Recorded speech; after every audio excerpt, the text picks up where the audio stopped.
Une nouvelle convocation qui intervient alors que les bureaux du REDAC restent scellés depuis le 6 décembre 2024. Alors, on poursuit l'invité de ce journal. Je vous l'annoncer dans les titres. Maître Alice Combes, bonjour et bienvenue dans ce Midi News. Bonjour et merci de m'accueillir ici. Maître Alice Combes, vous venez, c'est l'actualité qui l'impose ce midi. Le REDAC, est-ce que selon vous, cette autre convocation, vous la considérez comme une épée de Damoclès qui pèserait désormais sur le REDAC et partant vous qui est la co-PCA de cette organisation? Vous savez, épée de Damoclès, oui, pourquoi pas? Parce que c'est une avalanche.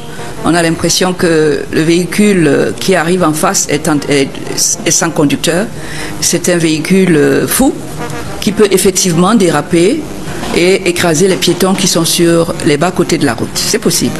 C'est possible à partir de la plainte même dont ils se sont servis et qui émane d'une organisation, soi-disant une association, qui n'a aucune qualité pour saisir le commissaire du gouvernement ni les autorités militaires de sécurité quand il s'agit de la sécurité de l'État et des problèmes de terrorisme. Je pense que nous avons des institutions au Cameroun qui fonctionnent encore, j'espère, et que ces institutions ne peuvent pas ignorer que Maître Combes est un terroriste ou un grand financier, etc.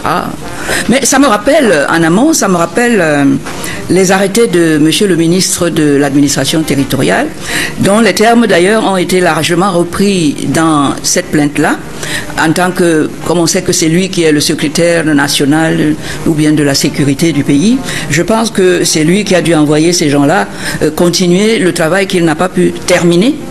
Donc vous pensez que c'est une cabale? C'est plus qu'une cabale, ça va beaucoup plus loin que la cabale.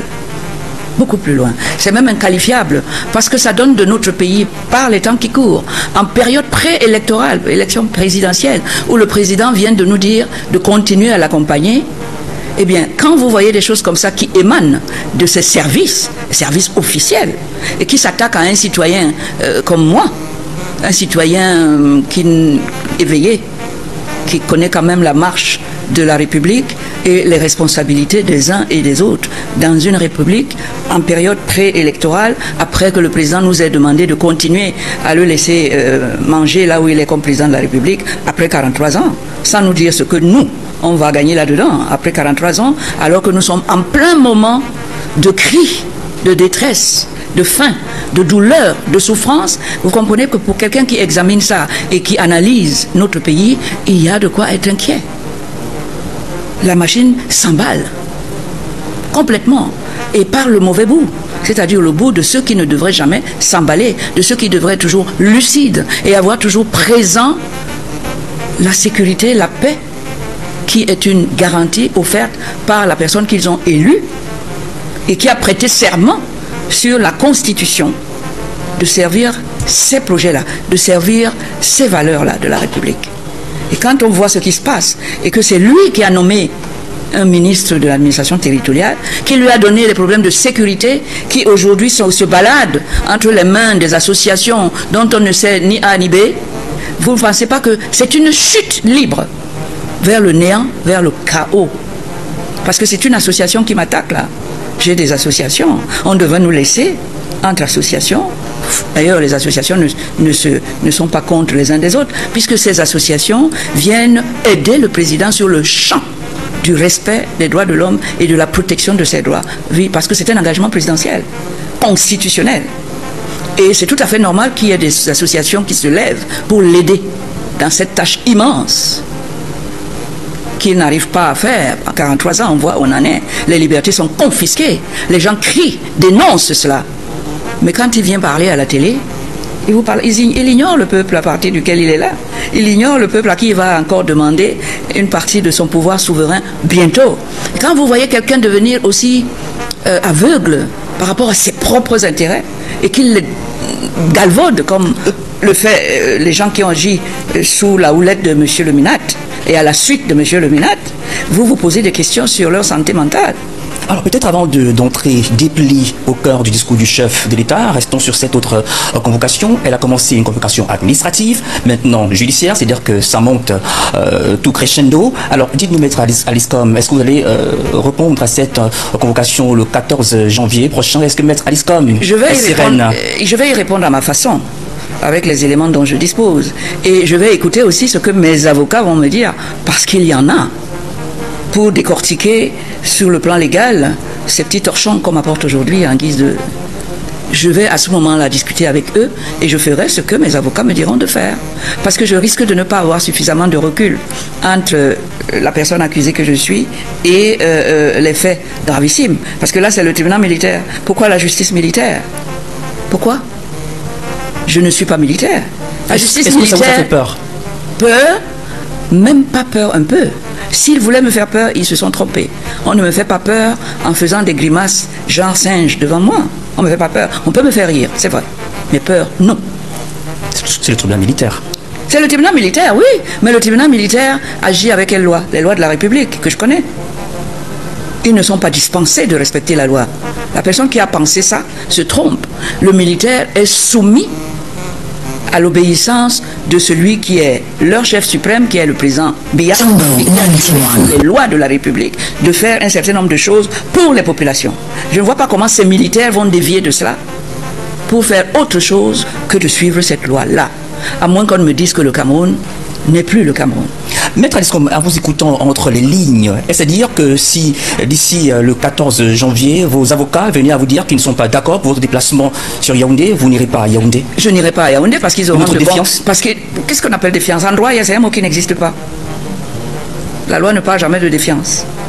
Ce qu'il y a, c'est que ce sont des faits qui relèvent de la justice, des faits graves. Quand on m'accuse de tentative d'atteinte à la sûreté de l'État, je fais partie de l'État, soit dit en passant. L'État, c'est moi aussi. Je vais avoir 80 ans dans quelques jours. Je sais ce que c'est que la sécurité de l'État. Je suis là depuis les indépendances. Je suis quelqu'un de conscient depuis les indépendances. Je sais ce que ça a été la chasse à l'UPC. J'ai grandi dans le quartier qui abritait le siège social de l'UPC. Et je voyais M. Oumiobe tous les jours passer et s'arrêter chez mon père. Alors, quand on vous sort des choses comme ça qui relèvent d'une autre époque, de l'époque où on dit que c'est Aïdjo,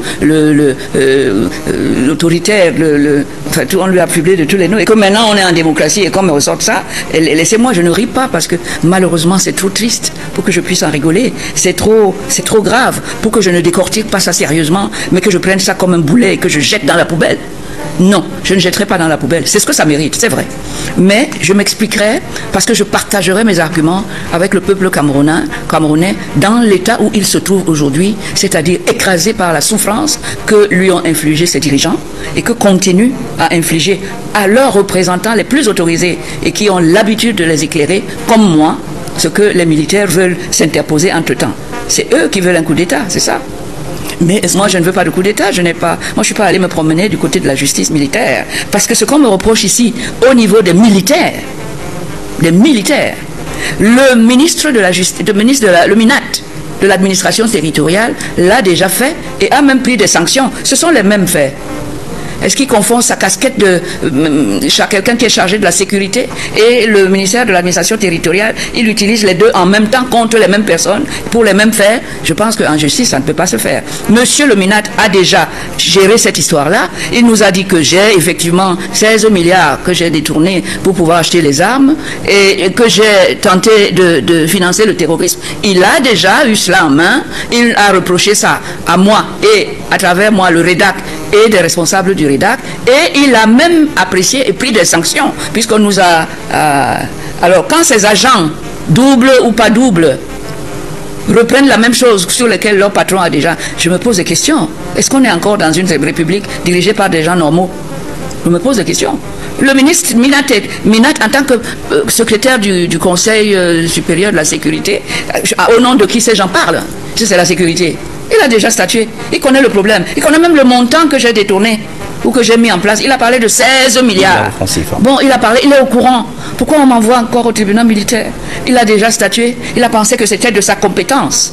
Et il a notifié ça. Il a pris des arrêtés. Il a pris des sanctions qui allaient dans le sens de ces accusations qui étaient portées sur nous. Cela maintenant, une association prend le relais. Quel rapport? Association, REDAC association, qu'est-ce que ça retourne encore chez les militaires?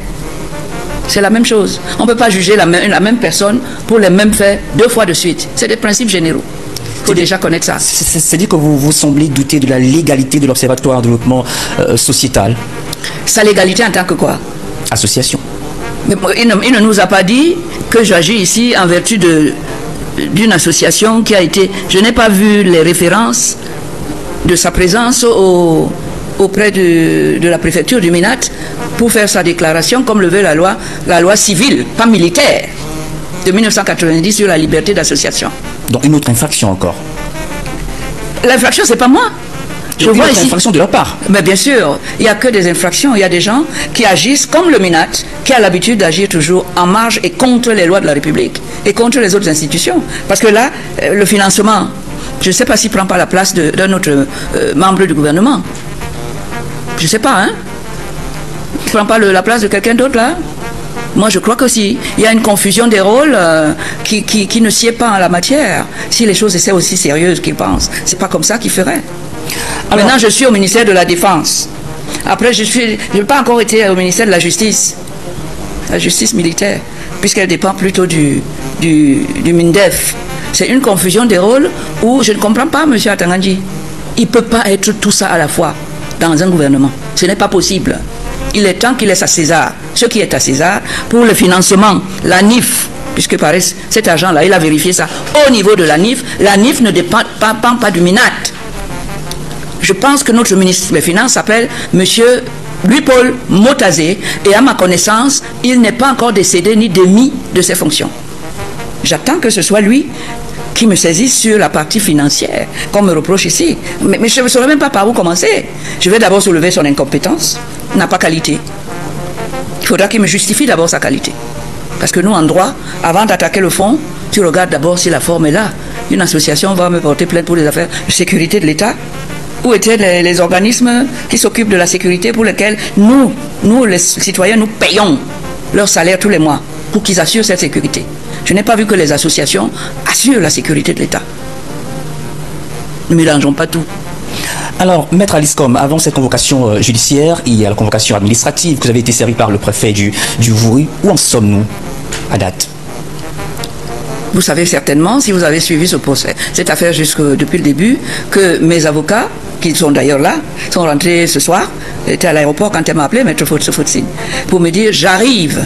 Je prends effectivement l'avion aujourd'hui. J'ai déposé une demande de renvoi à monsieur le préfet. J'ai la décharge.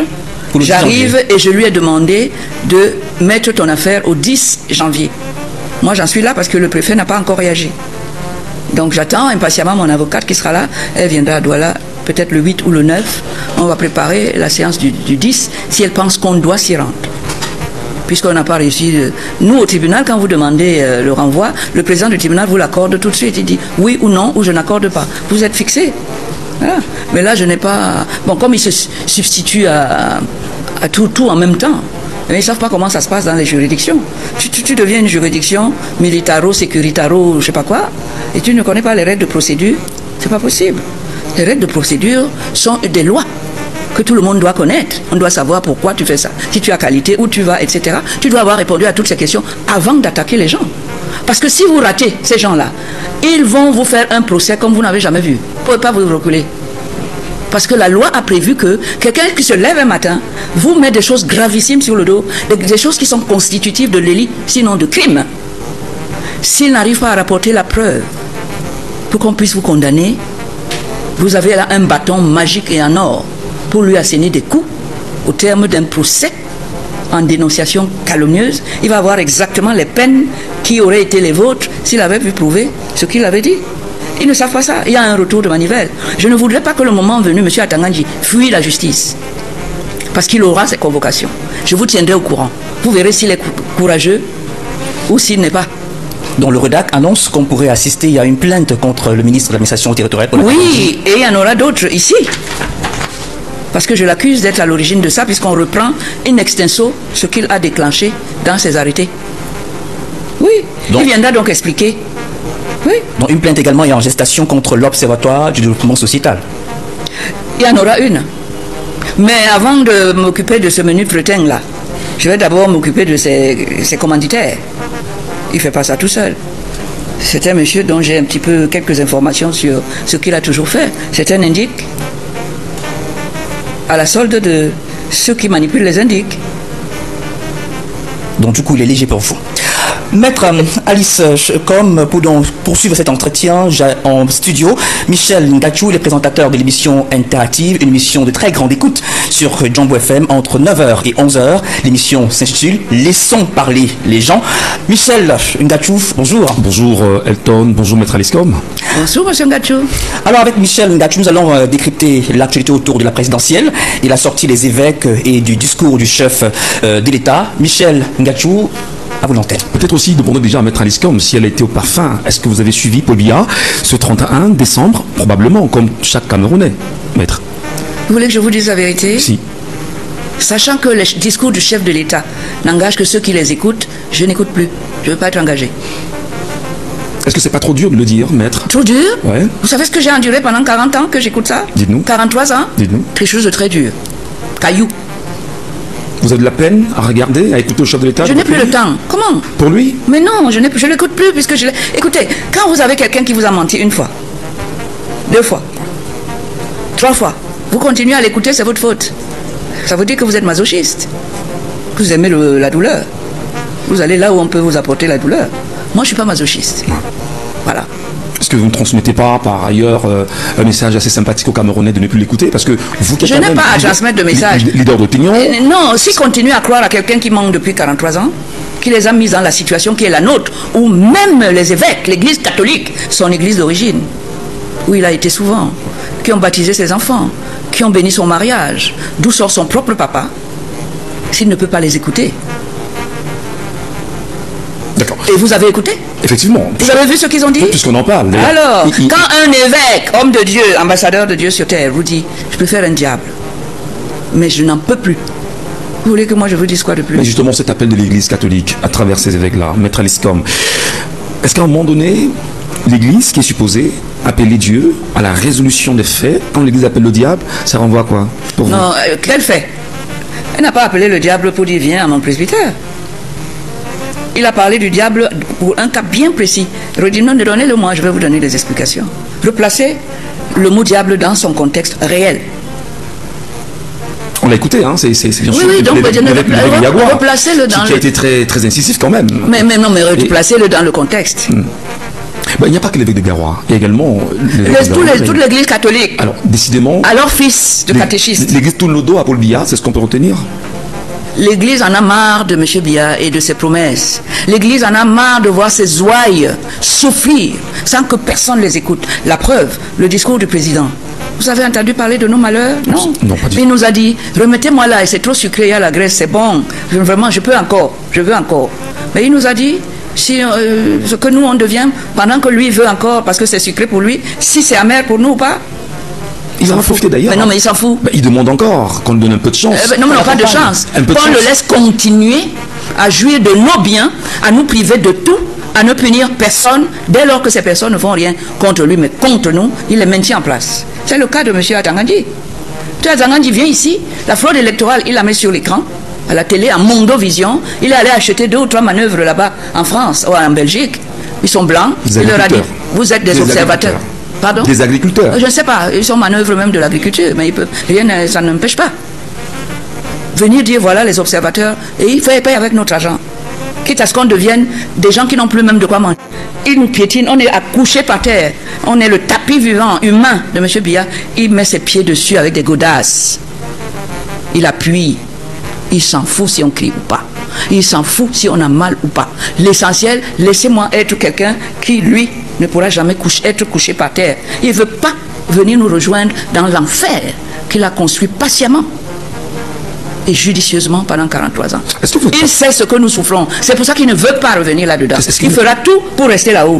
Continuer à nous piétiner. Est-ce que vous n'êtes pas très choqué? Est-ce que vous ne comprenez pas ça, les Camerounais? Dans la mesure où, à chaque fois que vous parlez, M. Biya ne vous a jamais interpellé, n'a jamais pris la peine de vous dire, Maître Alice Com, faites-moi vos offres, vos propositions, afin qu'on puisse bâtir un Cameroun comme vous le souhaitez. Jamais votre cri n'a été entendu, dites-vous. Mais je sais pourquoi. Pourquoi vous ne comprenez pas que ça ne se fera jamais? C'est un monsieur qui pense qu'à lui et à son pouvoir. Ça, au moins, tout le monde, même les aveugles, ont vu ça pendant 43 ans. N'est-ce pas? Vous voulez qu'il m'appelle pourquoi? Moi, tout ce que je voulais, c'est que sa gouvernance me permette d'exercer mon métier comme je l'ai fait dans le passé. C'est tout ce qu'on lui demande, qu'il crée les conditions et nous lui donnons suffisamment d'argent pour ça. Il y en a tellement que lui, il a un avion privé qu'il loue pour faire ses petits voyages privés, lui et sa famille. Et on n'a pas été capable de nous garder qu'à mer pour qu'on puisse aller à Yaoundé sans souffrir comme j'ai souffert dernièrement. Je vais à Yaoundé à 7h, je dois revenir ici par le vol de 17h. Nous quittons Yaoundé à 4h30 du matin, assis à l'aéroport. Tout un pays qui a tout l'argent du Cameroun qui lui appartient ne peut pas avoir une compagnie aérienne. Vous voyez pas ça? C'est moi seul qui vois. C'est quelqu'un qui se fout de nous. Et là, je lui dis, tu ne vas plus te foutre de moi, pas moi. Le tableau que vous faites est un tableau totalement sombre. Mais non, mais il est sombre. Eh bien, l'avenir également. C'est pas moi qui fais le tableau sombre. L'avenir également est sombre si on continue de faire confiance à M. Biya, c'est ça? Mais évidemment, enfin, vous ne pouvez pas tirer ce genre de conclusion vous-même dans votre quotidien, s'il vous plaît. Je sais que vous, là, vous êtes à la place de celui qui pose des questions. Mais c'est tellement visible. La réponse est tellement évidente. Moi, il a fallu 43 ans pour que je dise, cette fois-ci, je ne mâcherai pas mes mots. Je vais appeler un chat un chat. Je ne suis pas quelqu'un qui va contourner pour dire, ah oui, Atangandji, non. Atangandji ne s'est pas mis là tout seul. Il n'a pas été sanctionné quand il nous a apporté des faux observateurs. À l'occasion, vous savez ce que c'est que les élections? C'est scruté dans le monde entier. C'est un moment hyper important pour un pays. Il a osé. Ça lui a coûté quoi? Il est toujours minate. Vous voulez qu'il change? Vous voulez que M. Atangandji change sa nature profonde alors que c'est pour ça qu'il est minate? C'est pour ça qu'il peut parler? C'est pour ça qu'il peut faire tout ce qu'il veut? Et la personne qu'il a nommée là, parce que c'est lui qui l'a nommé là pour nous mater, pour que lui soit tranquille là-bas. Vous croyez que je vais m'en prendre à Atangandji? Maître Aliscom, comment vous appréciez, au moment où nous parlons, on va dire, le silence d'une certaine classe politique camerounaise face à tout ce que vous traversez en ce moment, qualifié d'atrocité, de menaces sur votre personne? Le politique a tout de même un rôle à jouer. Il est silencieux. Comment vous percevez cela? Oh, vous savez, ils vivent dans un environnement qui est pipé. Hein? Vous avez vu ce qu'on a fait au procureur, au professeur Camto, oui. Quand il a osé montrer qu'il peut même battre le président dans une élection. On avait fait déjà la même chose à Fronti. C'est le même processus tout le temps. Vous voulez qu'ils disent quoi?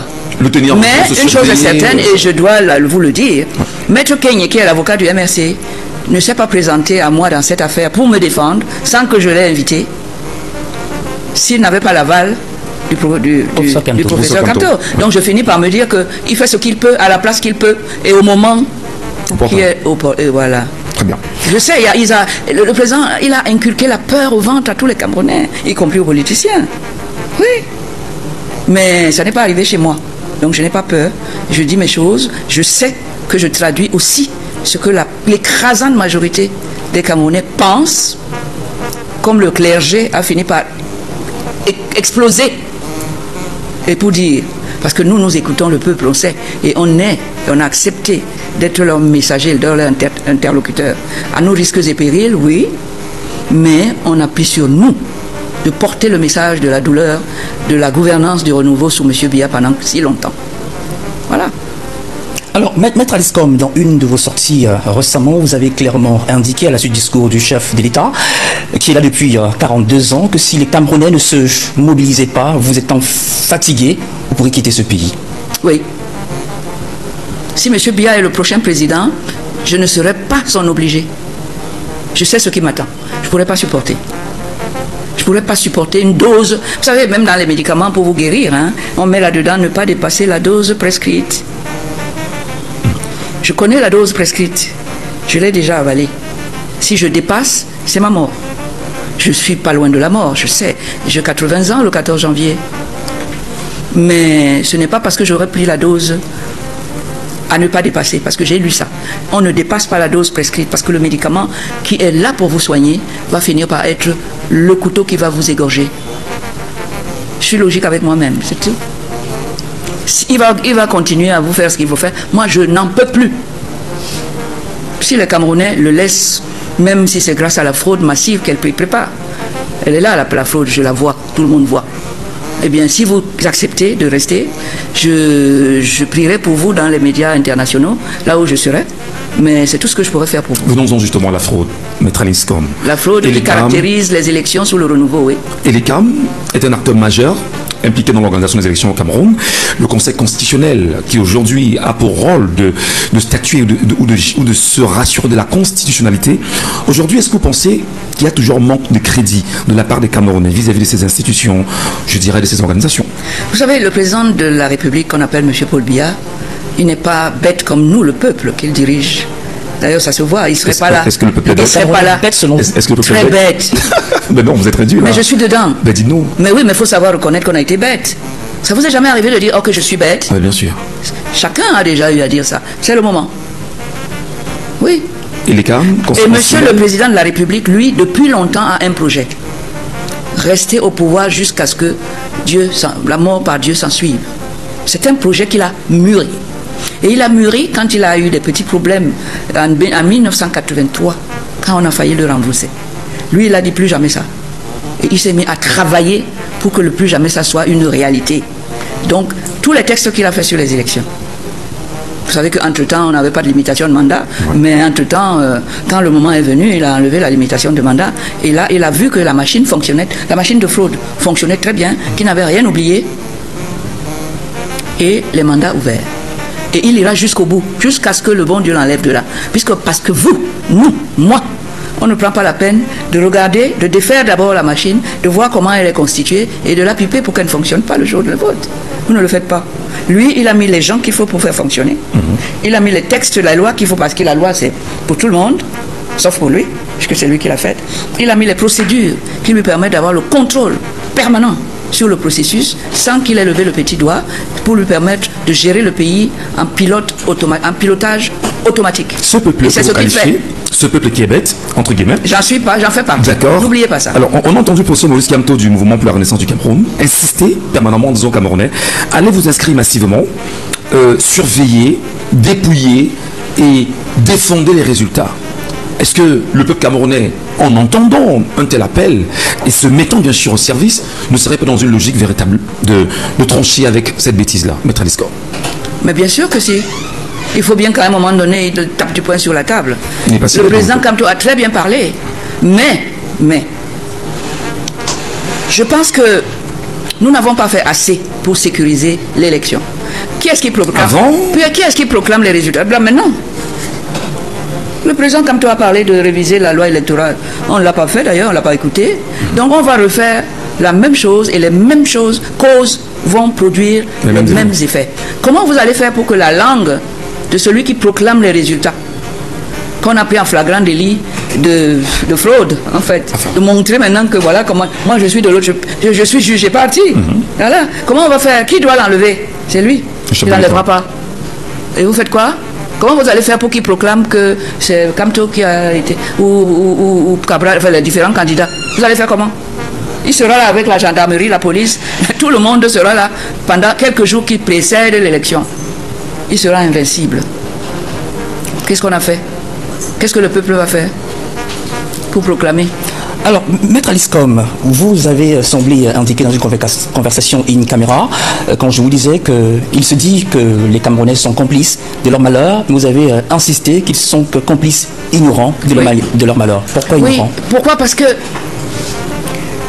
quand je demande à un Camerounais quels sont les différents pouvoirs au Cameroun, il va me dire le pouvoir exécutif, à la tête duquel il y a Paul Biya. Le président. Il va me dire le pouvoir législatif pour faire les lois. Et il va me dire que c'est Kaba Yégué et le Sénat, M. Niat, qui sont là. Ils sont nommés par un des joueurs, un des candidats. Cela soit dit en passant. Et il va dire qui est le pouvoir judiciaire.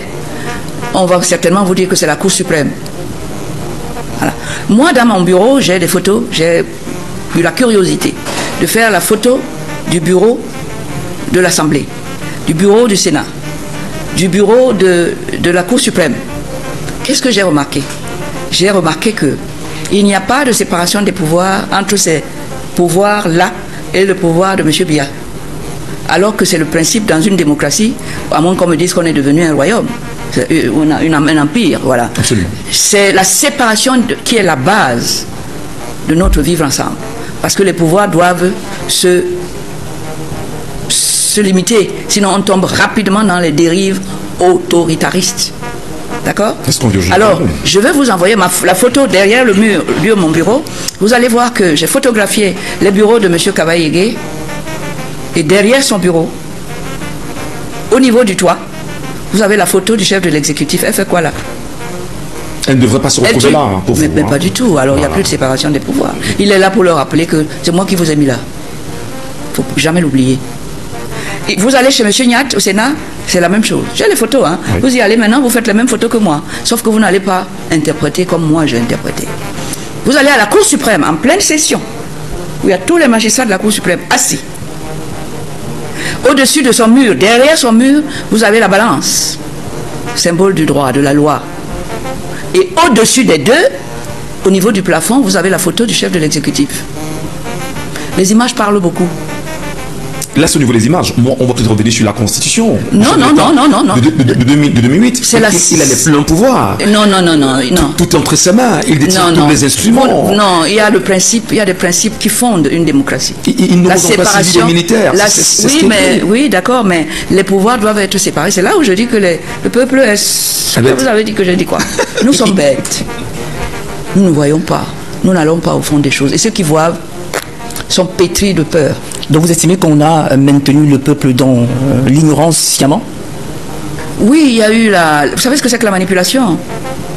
Vous ne vous rendez pas compte que vous êtes en train d'être manipulé et on va vous amener à penser exactement ce qu'on veut que vous pensiez et que vous l'interprétiez exactement comment on veut que vous l'interprétiez.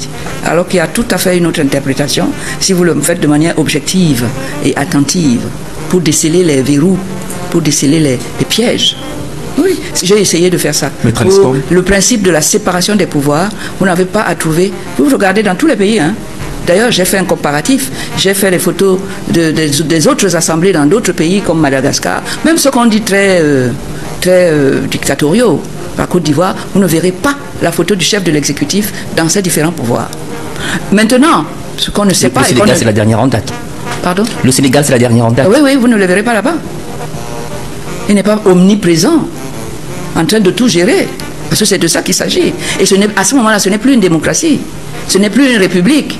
C'est une monarchie. C'est un souverainiste. Maintenant, il y a un pouvoir dont on ne dit pas qu'il a volé ça aussi. Qu'il a maîtrisé, c'est le pouvoir souverain du peuple. Et c'est à l'occasion de l'élection que vous voyez qu'il maîtrise tout le process. Donc, tout le pouvoir du peuple. Ah, vous entendez parler, Maître Aliscom, l'impression que l'on a tout de suite, c'est que tout est bâclé, tout est cadenassé, le peuple ne peut pas se libérer si jamais il y avait une solution. Ce n'est pas... Vous semblez... Du moins, pour vous, la solution, c'est quoi aujourd'hui? Pour que ce peuple se libère effectivement du Il faut lui expliquer ce que je vous explique là. Personne ne leur a jamais dit ça. Il vous écoute. Je voudrais qu'ils ouvrent les yeux et qu'ils regardent et voient ce que je vois. Je voudrais qu'après avoir vu ce que je vois, qu'ils viennent vers moi, qu'on en discute. Je voudrais qu'ils s'intéressent à ce qui se joue dans leur quotidien. Je voudrais qu'ils soient capables chacun d'expliquer la détresse dans laquelle nous nous trouvons aujourd'hui, la pauvreté dans laquelle nous nous trouvons, parce que nous sommes propriétaires de l'argent public, des finances publiques. Et c'est lui qui met ces gens là-bas. Personne ne contrôle. Vous n'avez jamais vu quelqu'un confier son argent à quelqu'un et ne rien contrôler. Jamais, ça n'existe pas. Demandez à n'importe quel commerçant de n'importe quelle tribu ici au Cameroun, quand tu confies la caisse à quelqu'un, toute la filière en argent, si vous ne mettez pas les mécanismes de contrôle, qui contrôle ce que Biya utilise, lui et sa famille, pour aller et venir. Pendant que nous, on meurt de faim, on serre une ceinture qui était au trou numéro 1 et qui est maintenant au trou numéro 6. Il y a un budget annuel voté pour la présidence. Oui, mais qui gère ça? 52 milliards. Qui gère ça? Est-ce qu'il va au babiole de madame, de X, de Y? Qui gère? Qui contrôle? Quand même, si vous faites ça, vous ne regardez rien, vous lui donnez l'argent, vous ne surveillez pas, vous lui donnez des lois, il va tricher en mettant sa photo en haut pour voir que vos lois là, c'est moi. Il place ces gens dans ces différents pouvoirs. Le président de l'Assemblée générale vous dit, l'Assemblée nationale, il remercie qui quand on le reconduit comme président? Le chef de l'exécutif. Enfin, vous n'avez pas... Vous voulez quel décès encore? Vous voulez quoi? Alors, Michel, Maître Aliscom dit qu'elle ne voudrait plus voir Biya comme candidat à la prochaine élection présidentielle. Maître Aliscom, quel est le portrait portrait robot du futur président que vous voulez voir pour le Cameroun. Et il y a ce débat, cette polémique, où les gens estiment que si les opposants ne se mettent pas ensemble, alors en face, il y a cette machine qu'on appelle le RDPC qui ne pourront pas battre. Est-ce que, selon vous, pensez qu'il faudrait que l'opposition coalise aujourd'hui pour battre le Grand Tabia? Ça reste une bonne chose, en fait. Est-ce que vous allez vous coaliser pour laisser la machine fonctionner comme elle fonctionne? Vous aurez fait quelque chose? Rien. Vous n'aurez pas du tout fait quelque chose. Si tu prends un parapluie, tu ouvres ça, tu poses là-bas, toi tu sors, tu vois que tu ne vas pas être mouillé? Non. Est-ce que ça suffit? Est-ce que le fait de mettre un candidat face à une machine de fraude avérée, huilée, qui fonctionne depuis 43 ans, vous allez changer quelque chose sur le résultat? Même si c'est un. Au contraire, vous allez faciliter la tâche du fraudeur. Parce que ça peut être personne-là, on va bien regarder et la nuit, on va aller lui proposer 10 milliards. Donc c'est dit que Maître Aliscom... Non, je dis seulement, je regarde, que ça ne suffit pas. Si on lui donne 10 milliards, on lui dit, dis donc, tu cherches quoi? Allez, prends et va-t'en. Donc pour vous, la solution, ce n'est pas la coalition? Pas du tout. C'est quoi la solution? Prenons la peine de démonter la machine de fraude. Voilà. Tant que la machine de fraude va accompagner des élections, nous n'y pourrons rien. Comment démonter cette machine? Monsieur le président du Conseil constitutionnel va proclamer que c'est bien. Comment démonter cette machine? Comment démonter cette machine? Mais c'est pas moi seul, hein. Les partis politiques, tout le monde, on doit constituer. Quand j'ai fini de parler, si on m'a entendu, on doit venir vers moi pour me dire, voilà, nous voulons procéder à la déconstruction. On doit gâter cette machine-là pour qu'elle ne fonctionne pas. On n'a plus que 10 mois, hein. On n'a plus que 10 mois, c'est encore possible. Oui, mais c'est encore possible, bien sûr. Ah, d'accord. Espérons que d'ici là, Maître Aliscom soit encore libre. Hein. Non, elle sera libre. De toutes les façons, moi, si je suis même vivante, parce que 80 ans, je les aide en cas de... Non, vous le souhaitez encore. Ben oui. Moi, je vous dis ça comme ça, mais si vous ne prenez pas les choses avec sérieux, si vous ne faites pas le travail sérieusement, un état des lieux sans complaisance, et ensuite vous vous attelez à enlever tous les verrous, un par un, comment vous allez faire? Les mêmes causes vont produire les mêmes. Ce n'est pas moi qui ai dit ça, mais ayez ça en tête. Merci à vous, Maître Aliscom, d'avoir fait le déplacement du studio de Jambo FM. Merci à vous, Michel Ngachou, de nous accompagner dans cet exercice. Merci à vous d'avoir été au rendez-vous. Nous souhaitons bonne année à Maître Aliscom et rendez-vous le 14 janvier, Maître. Moi aussi, je ne serai peut-être pas au Cameroun, mais c'est ce jour-là que je suis convoqué à la police, vous avez dit convocation judiciaire, moi je dis convocation militaire, alors je ne sais pas qui a raison. Deux convocations pour la même date, c'est très compliqué. Voilà. Donc, si je ne suis pas là, pour l'anniversaire, on peut reporter. Hein. Je vous ferai connaître la nouvelle date pour fêter ça ensemble. Pour que ceux qui veulent fêter ensemble puissent m'avoir avec eux. D'accord? Mais pour le moment, je ne serai pas là. Mais je reviendrai. De toute façon, toute cette année-là, j'aurai 80 ans. N'est-ce pas? Ça ne va pas changer, j'aurai pas 81 ans. J'aurai 80 ans. Ok, donc on va fêter ça après et on va organiser des grands débats autour de mes 80 ans parce que ce sont peut-être les derniers qu'on vit ensemble et j'aimerais pouvoir savoir que vous avez réfléchi au thème que j'ai soulevé aujourd'hui et que vous allez pouvoir les pratiquer pour des solutions efficaces afin que vous vous libériez de 43 ans de gabegie, 43 ans de souffrance pour nous, 43 ans de dictature noire. Et que vous puissiez libérer mes enfants et mes petits-enfants. Je n'aimerais pas que vos enfants vivent la même chose que vous et moi. Parole de Maître Aliscom. Merci à vous. C'était